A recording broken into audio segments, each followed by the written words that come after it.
खुलुमबाय लोगोफोर, दिनै जों नोंथांमोननि सिगाङाव मोनसे सुबुंथिनि खावलायनायजों फैदों।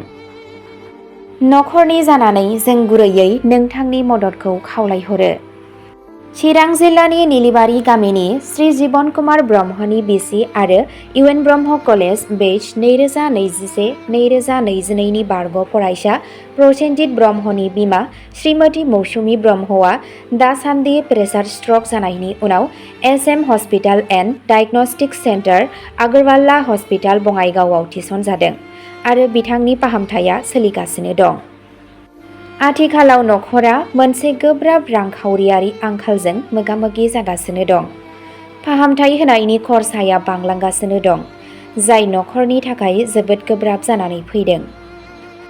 बेनिखायनो नखरनि जानानै जों नोंथांमोनखौ गुरैयै खावलायहरनो सानोदि गाव गावनि हानाय बादियै रांखान्थियारि मदद हो। नोंथांनिफ्राय मोनसे फिसा बिहोमायानो बेरामिनि फाहामथायाव मोनसे गिदिर मदद जानो हागौ। बेरामिनि मुं आरो थंआ जादों मुं मौसुमी ब्रह्म, फिसायनि मुं जीवन कुमार ब्रह्म, गामि निलिबारि दांतल चिरां, लासो सिमलागुरि।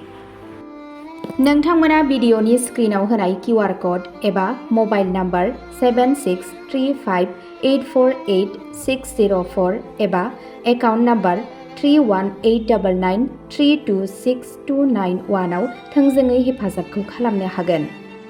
गोजोन्थों।